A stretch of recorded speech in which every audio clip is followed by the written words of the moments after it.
There's a decorated combat medic who once ran through gunfire to save 3 wounded soldiers. 2 years later, she couldn't walk into a grocery store. Not because she forgot who she was, but because her brain literally rewired itself to make courage impossible. Courage isn't a personality trait.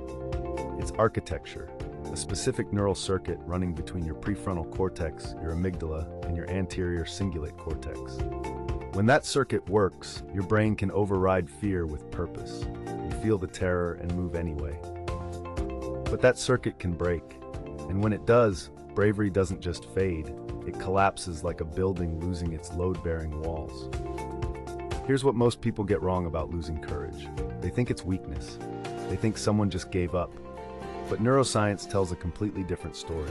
When a person endures sustained trauma, combat, abuse, institutional retaliation for whistleblowing, their amygdala, the brain's threat detection center, physically enlarges.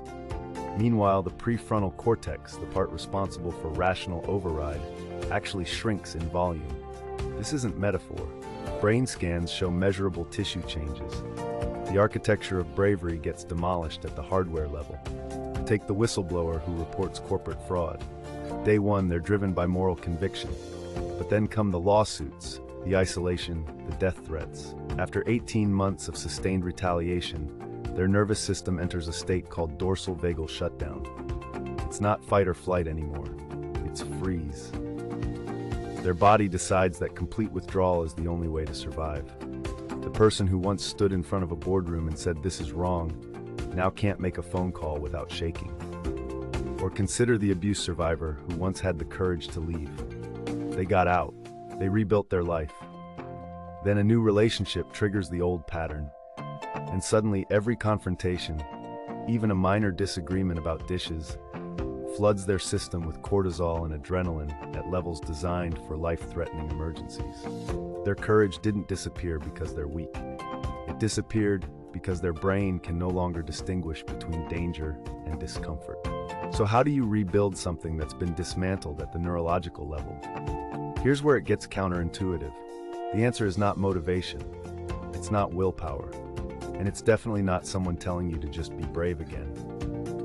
The most effective method is called graded exposure with autonomy, and it works in the opposite direction most people expect.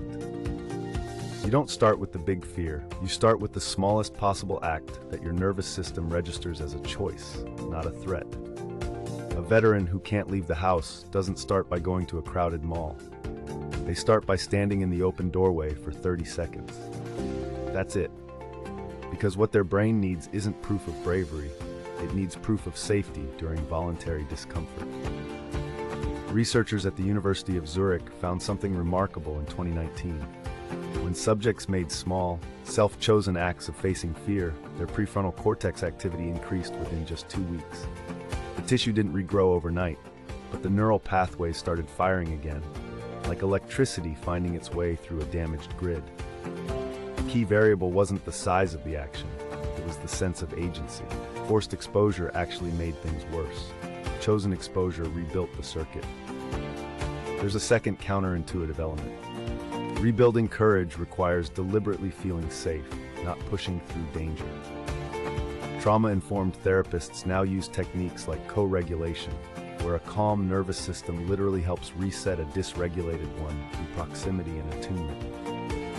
A trusted person sitting quietly beside you while you face a small fear does more neurological repair than 100 motivational speeches.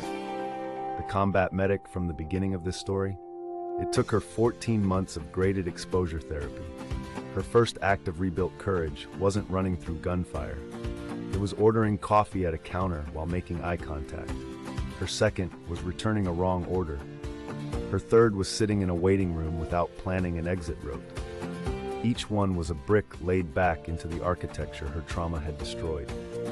Courage isn't something you either have or you don't. It's something your brain builds, loses, and can build again, one small chosen act at a time. If this changed how you understand bravery, the next video on how fear physically reshapes your memory will take it even deeper.